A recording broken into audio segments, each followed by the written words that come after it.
Standard 7 Mathematics, 4th chapter, solving simple equations. The last lecture we have completed example number 2. In this lecture we will complete our example number 3, 4. Okay, so Raju's father age is 5 years more than 3 times Raju's age. Raju's father age is 44 years old. Set up an equation to find Raju's age.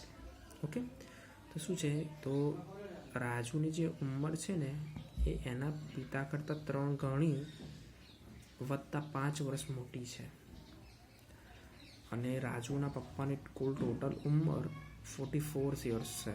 તો રાજુની કેટલી year હશે, બરાબર છે? તો હવે શું છે, we don't know Raju's age. Okay, let us take it to be Y years. Okay, રાજુની ઉંમર જે ખબર નથી, આપણે વાય લીધો, બરાબર છે? 3 time Raju's age is 3 Y years. Okay, 3 times that means કે 3 યર્સ થઈ ગયા. હવે Raju's father age is 5 years more than 3 Y, that is Raju's father is equal to 3y plus 5 year old, and it gives Raju's father age is 44 year old. That means 3y plus 5 is equal to 44 years. By simplifying we will get Raju's correct year. Okay, same here.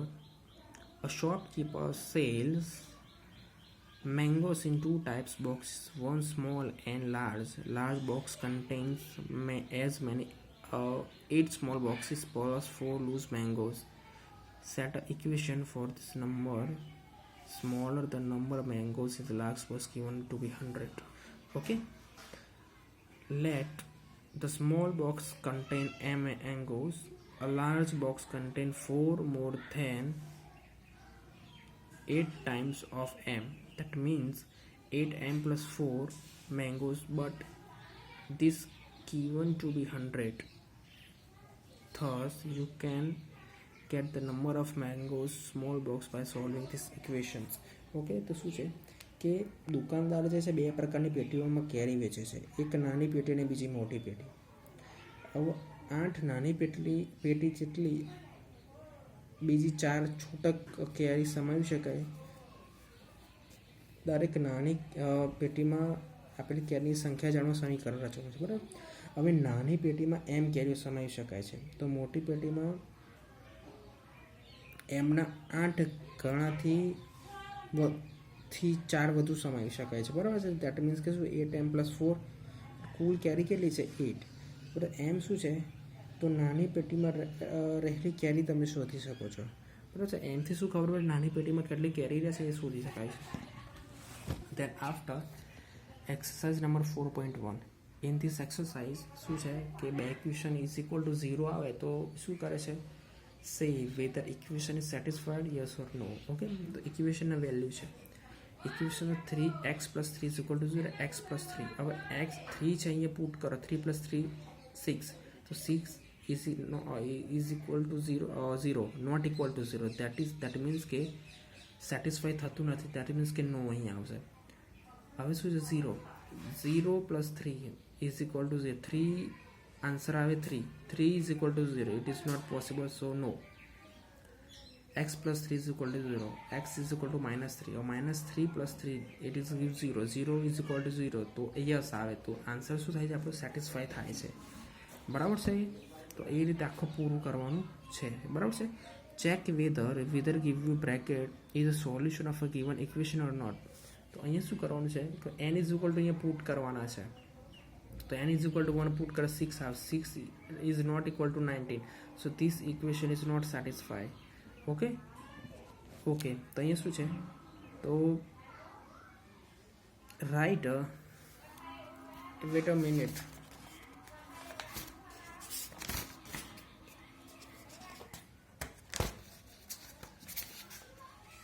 Okay, wait a minute. હવે શું છે કે equation for the following statement. હવે statement આપે છે એમાંથી equation બનાવવાનું છે. The sum of number X and 4 is 9. Okay, તો X plus 4 is equal to 9 થવું જોઈએ એમ. 10 times a is 70. Okay, તો 10 times a is 70, that means કે 10a is equal to 70. બસ સ્ટેટમેન્ટનું આ રીતે કરવાનું છે. ફિફ્થ જે છે એ સ્ટેટમેન્ટમાં ફેરવવાનું છે, આ રીતે સ્ટેટમેન્ટમાં ફેરવવાનું છે, બરાબર છે. હવે 6.1 છે. 6.1 છે setup equation in the following cases. તો હવે શું આપણે સેટઅપ ઇક્વેશન બનાવવાનું છે, બરાબર છે. હવે જો solving and equation both side. હવે શું છે કે ઇક્વેશન આવશે બંને સાઈડ આવશે, બરાબર છે. હવે consider and equality 8 minus 3 is equal to 4 plus 1. હવે 8 minus 3 that means કે 5 આન્સર આવશે. 4 plus 1 that means કે 8 આન્સર આવશે. તો 5 is equal to 5. 6 is equal to 5 ના થાય કારણ કે 6 is not equal to 5. Okay, here is some example. Okay, wait a minute.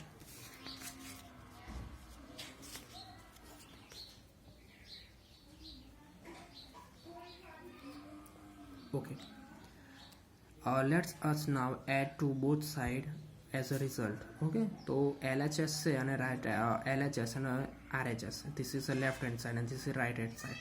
Okay, શું કરે LHS કરીને આપણે both side એડ કરે છે. તો what we will get 8 minus 5 plus 2 7. હવે RHSમાં પણ શું કરવું છે 2 એડ કરીને 4 plus 5 plus 2 that means કે 7. Again the equality holds. Right hand is equal to LHS is equal to RHS. હવે જુઓ કે આ જે કરેક્ટ અહીંયા સેન્ટેન્સ જે છે આપણું equation 8 minus 3 is equal to 5, 4 plus 5 is equal to 5. બરાબર છે. આ ઇક્વેશન સેટિસ્ફાઈડ છે ને તો તમે કોઈ પણ વેલ્યુ એડ કરીને બાદ કરી શકો. એડ ધારો કે 100 એડ કરો તો અહીંયા પણ 100 એડ કરવો પડે, બરાબર. તો શું આન્સર શું આવશે? સેમ જ આવશે, બરાબર. અહીંયા 100 એડ કરો, 100 એડ કરો ને અહીંયા 15 એડ કરો તો આન્સર સેમ આવશે નહીં. તો ઇક્વાલિટી જે છે એ સેટિસ્ફિકેશન થતી નથી, બરાબર છે. હવે એના જ સંદર્ભમાં એક બીજો દાખલો છે. હવે શું છે ભાગાકારવાળો છે સેમ. હવે શું છે કે આપણે છે ને ડિવાઇડેશન કરવાનું છે. તો 8 minus 3 divided by 2, 8 minus 3 divided by 2. હવે શું છે 8 minus 3 5 આવે છે, 5 by 2 આન્સર સરખો છે. એ 4 plus 5 divided by 2 answer 5 by 2 that means કે 5 by 2. એટલે કોઈ પણ શું કહેવાય છે કે કોઈ પણ તમે જે છે ને એપ્લિકેશન એપ્લાય કરી શકો. એડિશન એપ્લાય કરી શકો છો, સબસ્ટ્રેક્શન એપ્લિકેબલ કરી શકો છો, મલ્ટિપ્લિકેશન એપ્લિકેબલ કરી શકો છો, ડિવાઇડેશન પણ એપ્લિકેબલ કરી શકો છો. પણ એમાં શું છે કે નિયમ શું છે કે ઇક્વાલિટી થવી જોઈએ, બરાબર છે.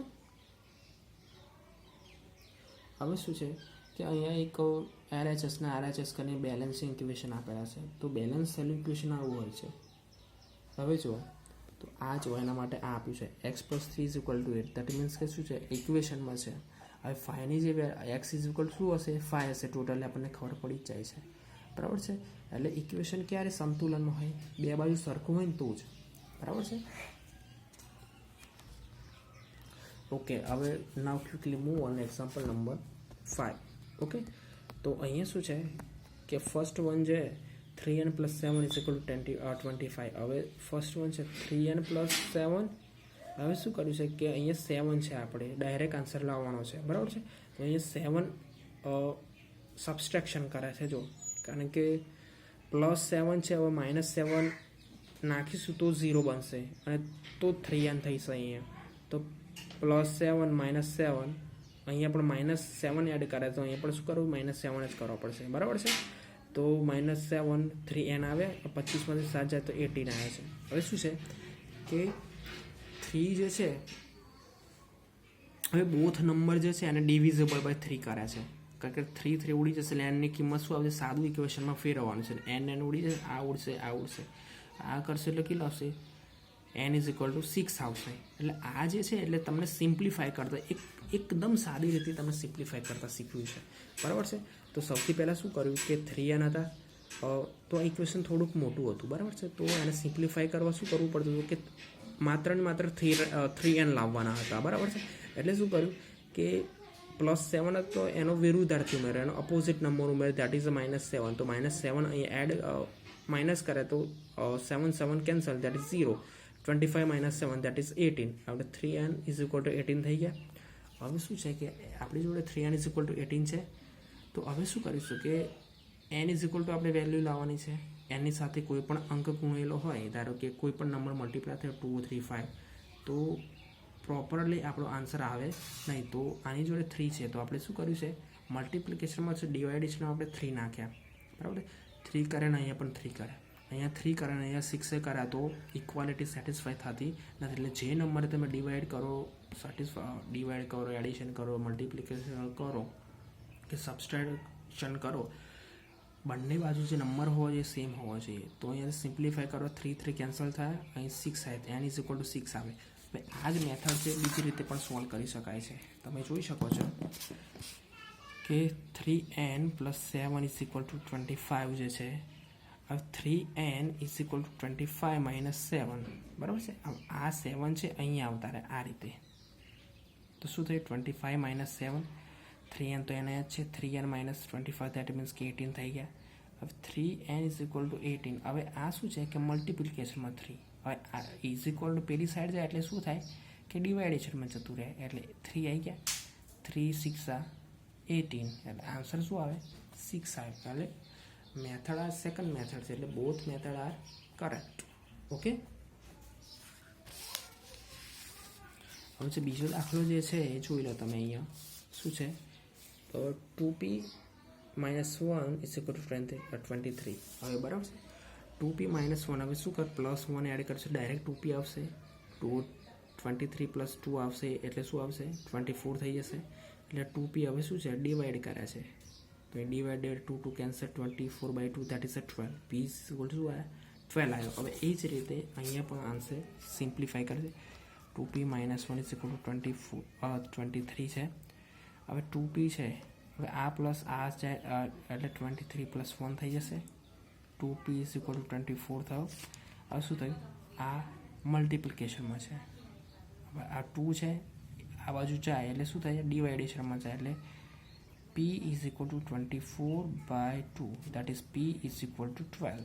એટલે આન્સર કેટલો આવ્યો 12. હવે જુઓ કે 2p જે છે હવે 12 એના સ્થાને 12 મૂકો તો આન્સર કેટલો આવશે 23 જ આવશે. જોશો 12 2 24 - 1 ઇઝ ઇક્વલ ટુ 23 આવે, બરાબર છે. 24 - 1 that is 23 is equal two 23 is equal two 23. આ શું થયું ઇક્વેશન સેટિસ્ફાય થાય છે, બરાબર છે. હવે બીજું ઇક્વેશન હતું અહીંયા 3n + 7 ઇઝ ઇક્વલ ટુ 25. હવે n જે છે એના સ્થાને શું હતું આન્સર કેટલો આવે 6, તો 6 મૂકો. 8 + 7 is equal two 25.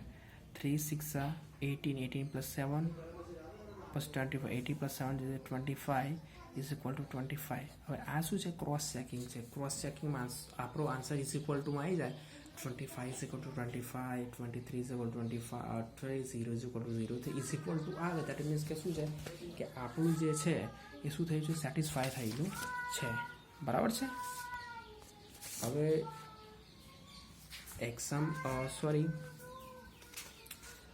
Exercise number 4.1 જે છે એ તમને એક બીજા અલગ વિડીયો દ્વારા તમને મોકલી દેવામાં આવશે. That's all for this day. Thank you very much.